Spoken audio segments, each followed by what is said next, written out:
For foreigners to enter the Philippines this month, the government has eased further its restrictions on foreign arrivals. Leisure travel, however, is still not allowed. But it's not only foreigners. Government employees now also get a free pass. They no longer need to get tested before traveling.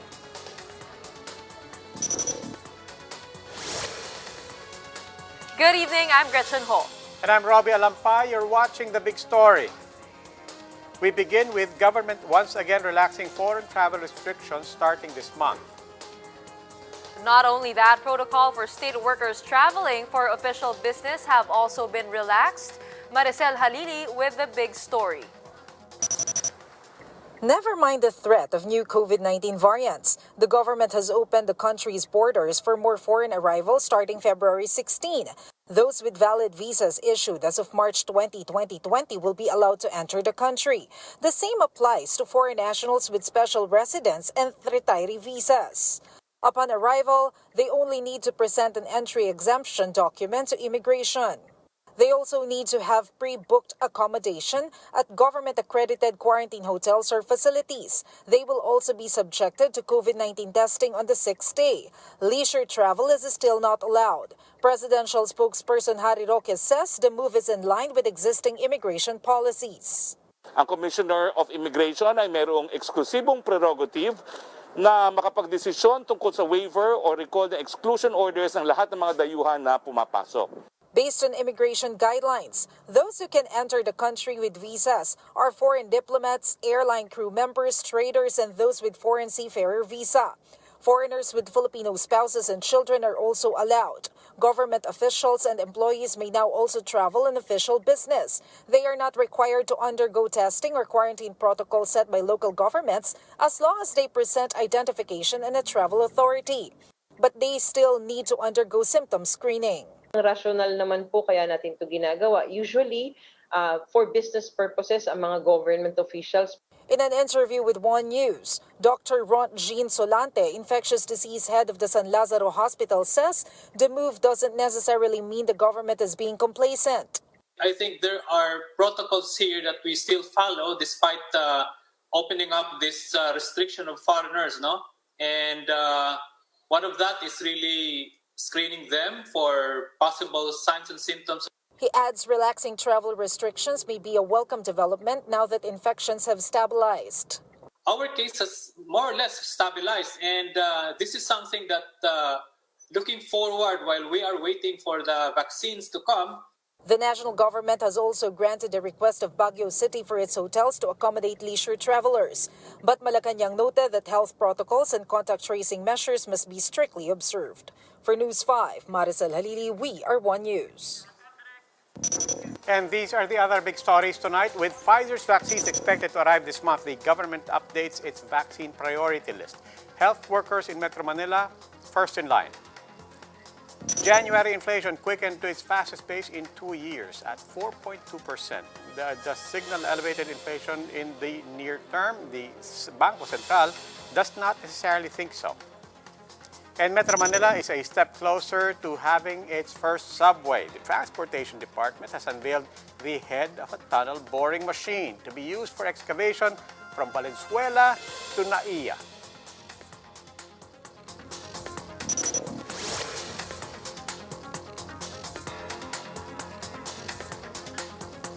The DOH is finalizing its master list of frontliners who will be prioritized for inoculation.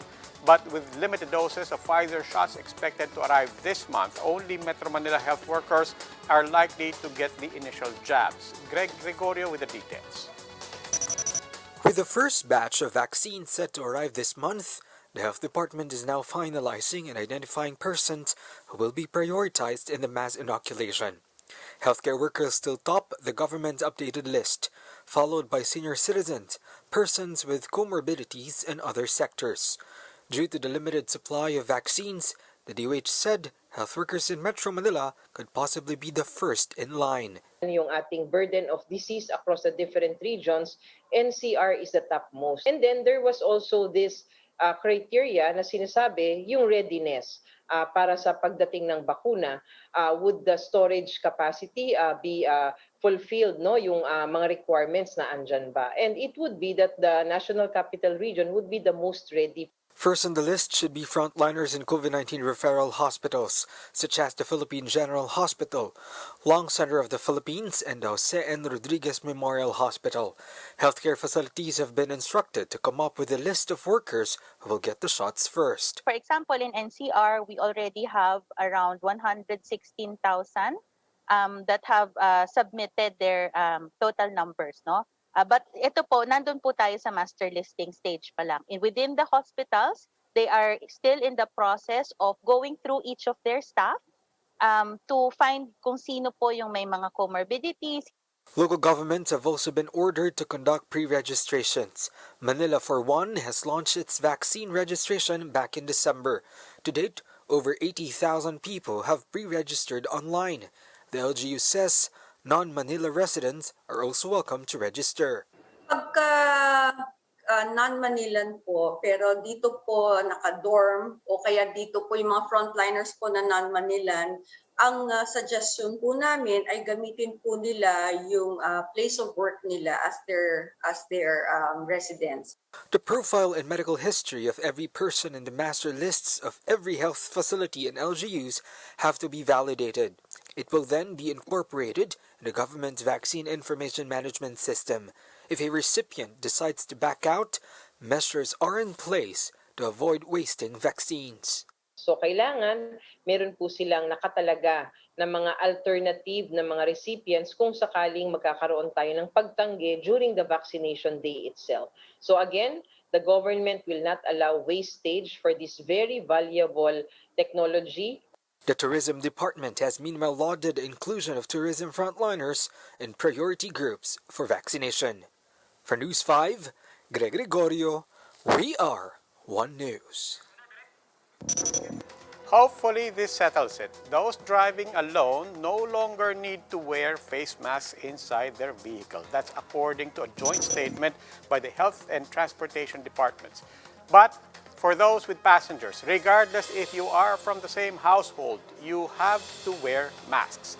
Transport Secretary Arthur Tugade says the general restriction had to be made since it would be hard to monitor if passengers truly are from the same households.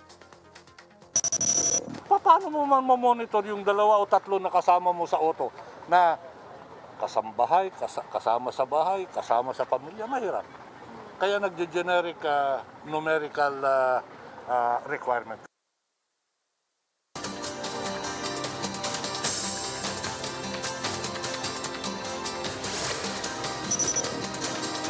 Time for an express look at some of the day's big stories. Aside from the British variant, the Health Department is monitoring other variants of COVID-19. The agency is looking into the possibility of co-infection or acquiring more than one COVID-19 variant. The DOH has yet to order 6 months' worth of reagents for genome sequencing. The 362 million peso budget for it remains pending. A 5.1 magnitude earthquake jolted Camarines Norte at 6 a.m. today. The epicenter was tracked near Tinaga Island in Vinsonstown. The quake was also felt in some parts of Camarines Sur, Quezon Province, Rizal, Marikina, Pasig City, San Rafael in Bulacan. No fatalities or damages were recorded due to the tremor. The Philippines will be one of the first 18 countries to receive the initial tranche of Pfizer vaccines under the COVAX facility. UNICEF says 1.2 million Pfizer doses will be distributed under the first batch, and the government expects 117,000 Pfizer doses this month. Vaccine czar Carlito Galvez says they will apply for an additional 900,000 doses. Let's go for a quick break. When we return,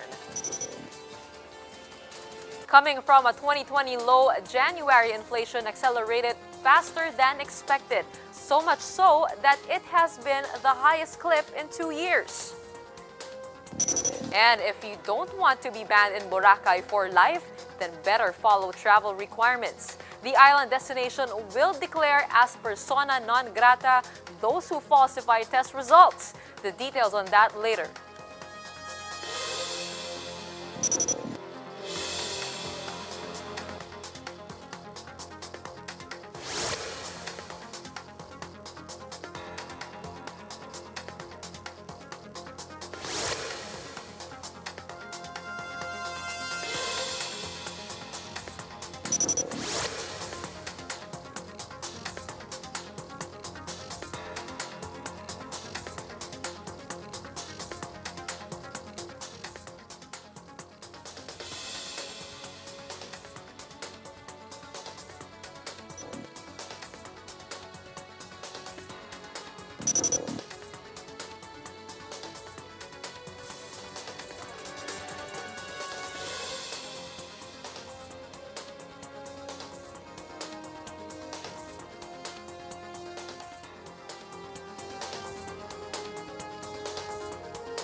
Good evening, I'm Robbie Alampay. You're still watching The Big Story.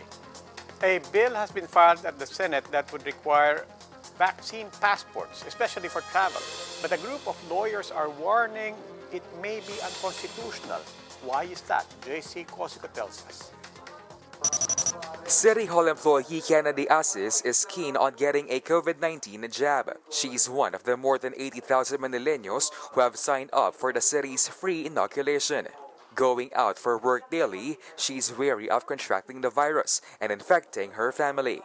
At least somehow medyo gumaan yung loob ko na hindi ko mahawaan yung pamilya ko. Once vaccinated, Kiana will receive the city's vaccine passport. The ID contains the vaccinee's name, address, birthday, inoculation date, and vaccine brand. It's accessible online. Kasi 'di ba sa mga establishments ang nire-require minsan swab test kapag magta-travel ka sa ganitong certain place. So this can be used at airports, seaports, office establishments, sa mga places kung saan ka mag-a-apply for work. A measure on vaccine passports has been filed by Senator Grace Poe last month. Senate Bill 1994 requires vaccinees to supply their basic information. It mandates the IATF and concerned agencies to issue rules and regulations on the list of activities that shall require the use of vaccine passports, include domestic and international travel, access to business establishments and public places, as well as public gatherings. Poe says this will help overseas workers. Alam ko sa Dubai at sa iba't ibang mga lugar, hinihingi ito sa kanilang mga empleyado. So, ito naman ay para din sa kaligtasan at para din sa pagkakaroon ng trabaho ng ating mga kababayan. For Integrated Bar of the Philippines President Attorney Domingo Cayosa, there should be a balance between public interest and constitutional rights when coming up with a vaccine passport. There might be a clash between the government plan or policy of vaccination and the constitutional right of people to freedom of travel and their right to privacy and their right to their bodies, because we cannot force people to be vaccinated if they have reasons or even fears about the vaccine. Poe sees this as a possible consideration in crafting the law. Isa yan sa mga pwede natin idagdag sa ating batas na hindi naman lahat magkakaroon ng bakuna. So kung meron silang dahilan kung bakit ayaw nila, lalo na kung ito ay medical, ay hindi naman ito magiging balakid sa kanila. The Health Department clarifies the concept of a global vaccine passport is still being studied. Kailangan muna natin malaman kung ano ang magiging direksyon globally nitong passports na sinasabi. Will it be required as you travel and enter into one country to the other? Here in the Philippines, standard vaccine cards with a QR code will be rolled out. This may be presented if an individual needs a proof of COVID-19 vaccination. For News 5, JC Cosico, we are One News. Persons using fake COVID-19 swab test results will be declared persona non grata and will be banned from ever visiting Boracay again. This was the stern warning of the Malay LGU after 3 tourists who visited the island presented fake test results. They were soon found to be infected with the virus. Since the tourist island reopened in October last year, records show more than 100 tourists had tried to enter using fake documents. Nearly a third were able to enter the island but were eventually arrested. Those with fake test results could also face complaints for falsifying documents and breaching health safety protocols. Huwag naman natin tirain ang Boracay. Alam, Boracay ngayon, kailangan maging safe siya. Kaya nga, kailangan talaga na lahat ng mga turista nakaka-PCR test na negative. For the safe naman ng lahat yun, especially sa mga local. Work on the country's first subway system may begin soon. This as a part of the tunnel boring machine that will be used for the Metro Manila subway project arrived today. A look at the humongous machine in Gerard de la Peña's report. It may look like toy bricks, but this gigantic equipment is bringing the government closer to its goal of constructing the first subway system in the country. The Transportation Department unveiled the head of a tunnel boring machine that arrived recently in Manila. Once assembled, the entire machine will weigh 700 tons or equivalent to 2 Airbus A380 planes. It can also work like 300 jackhammers that can dig soil where up to 50 mixer trucks can fit per day. This is just the first of 25 tunnel boring machines that will excavate tunnels and passageways equivalent to almost 3,000 Olympic-sized swimming pools from Valenzuela to Naiya.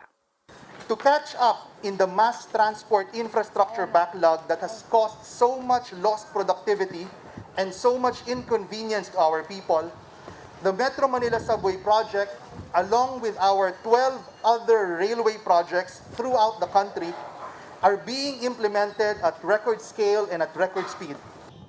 Actual digging will begin sometime in June. The DOTR once again allayed fears in relation to flooding.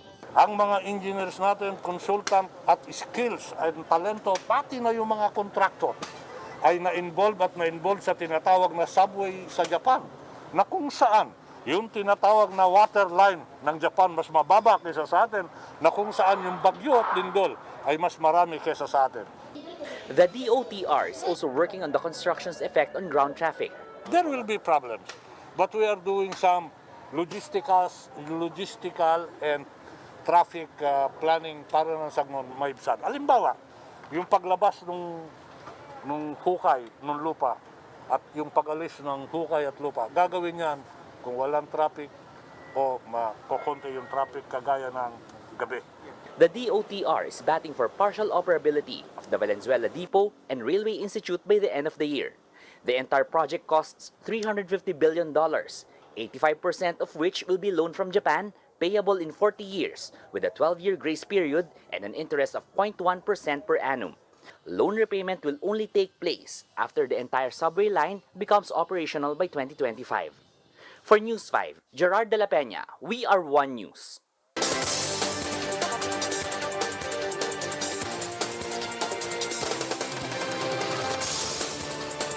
Let's take a look at the biggest stories on print and online.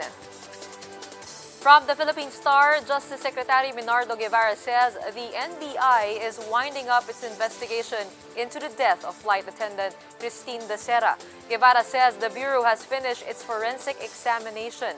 It has also readied its toxicology report on the case, but the Bureau still intends to summon more witnesses, including the embalmer. Remember that quirky, goofy, and campy ad of RC Cola? Call it what you want, but that has pushed the soda company sales. Business World reports that RC Cola sales spiked by 67% a week after the viral ad was released. The video got around 50 million views and 400,000 shares across social media platforms after its November release. And headline inflation quickens to 4.2% in January, the fastest since February 2019. News 5 says the Philippine Statistics Authority attributes the spike to the rising food prices and transportation costs. Pork prices rose 17.1% last month as the African swine fever continues to spread in more areas around the country.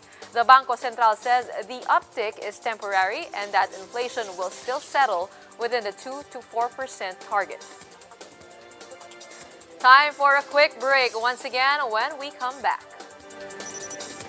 Following fresh accusations made by NTF-ELCAC spokesman Antonio Parlade against a reporter, the newly minted AFP chief tells his men to exercise due diligence.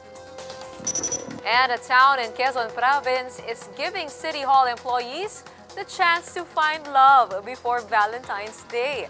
They have been allowed to take a leave with pay just to find forever. More details on that later.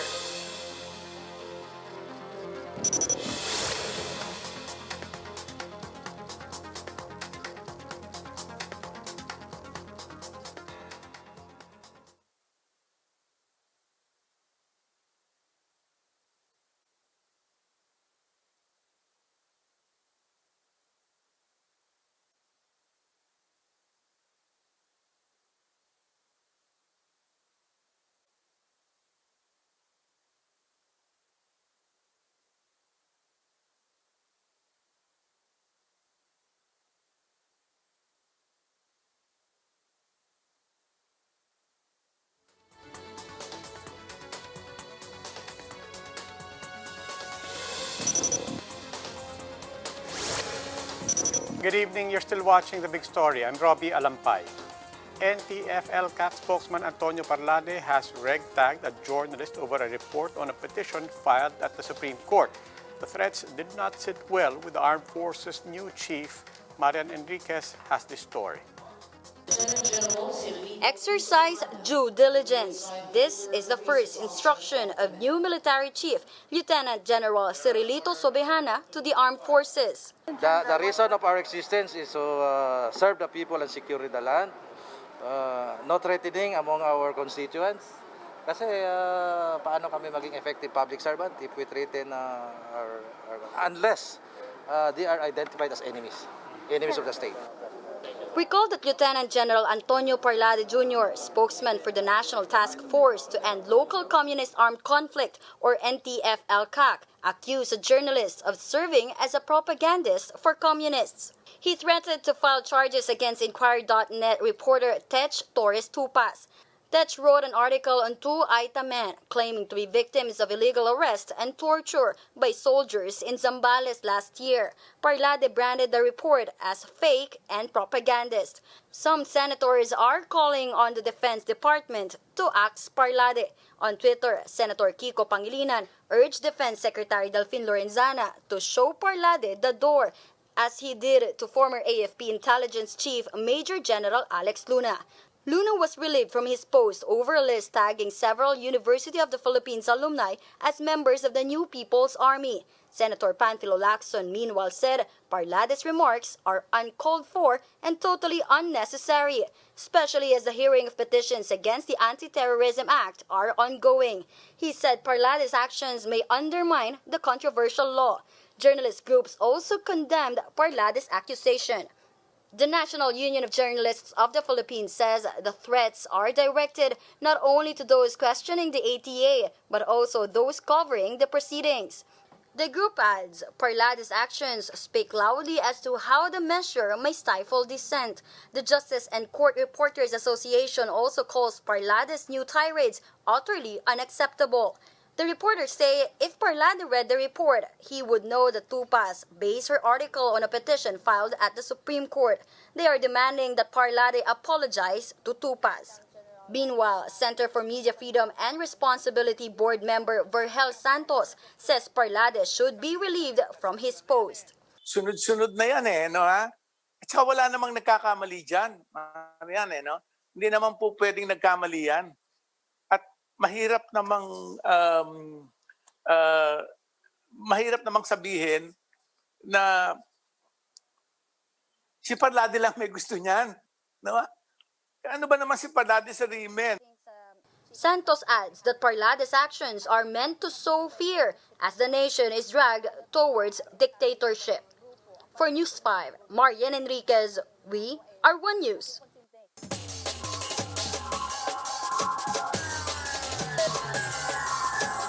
Time for the big stories in sports. The Signal HD Spikers and the PLDT Power Hitters are set to go pro. They are joining the Premier Volleyball League when it starts its conference bubble this May. PVL President Ricky Palu confirms to One Sports that the two teams jumped ship and will be joining Creamline, Chocomucho, Banco Perlas, Bali Pure, and Petrogas, among others. PVL's first season as a pro league was initially set in April, but officials are considering delaying it by a month to give teams more time to prepare. The 2021 Open Conference will be held at the Inspire Sports Academy in Laguna. Kevin Durant leads LeBron James in the first round of fan voting for this year's NBA All-Stars.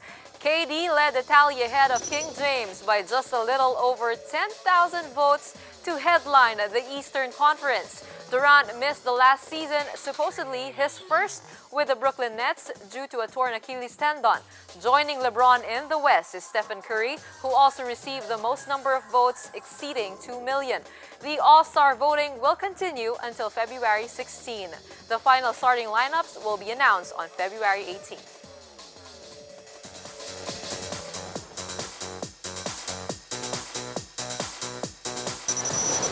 The only place left to go was up. South Korea sets its eyes on space travel, but only through its film Space Sweepers, which will be available for online streaming beginning February 5. Space Sweepers, Korea's first ever space blockbuster, is set to launch on the video streaming service Netflix starting Friday. The film takes place in 2092, where famous Korean stars Song Joong-ki, Kim Tae-ri, Jin Son-kyu, and Yoo Hae-jin play the role of crew misfit members trying to escape Earth's destruction. The sci-fi film was scheduled to open in theaters last year, but the release was postponed due to the pandemic. This is Song's first on-screen appearance following a divorce with Descendants of the Sun leading lady Song Ye-kyo. MJ Marfori, News 5.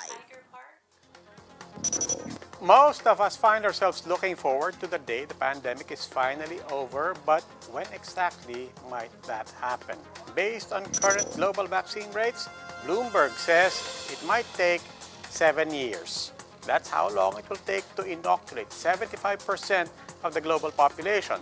Israel is already headed for 75% coverage in just 2 months. That is the fastest in the globe.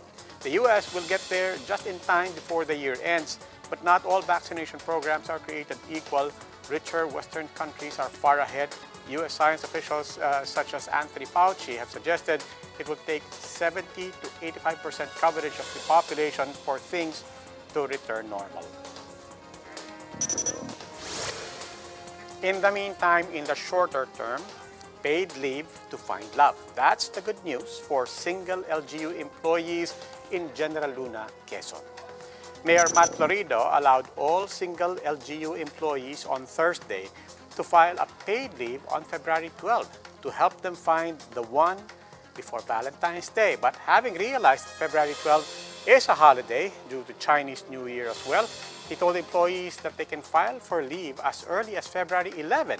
Florido says this should give them enough time to find forever. His announcement, which was posted on Facebook, has now garnered more than 1,000 likes, with many commenting, "Sana all." Eh, paano naman yung mga may asawa? Hindi sila pwede mag-leave. Hindi pwede, trabaho lang. Okay, ikaw, Gretch, are you ready? Sabi ko sana everywhere. Ayan. Hindi, pero Feb 14, I will be coming to work. Yun I've na gone yun? forever. Yun na yun? Anong araw bang Feb 14? Sunday? No. Papasok ako. And that wraps up today's big story. I'm Gretchen. Catch us again on Monday at 8 p.m. on Signal Channels 8 and 250.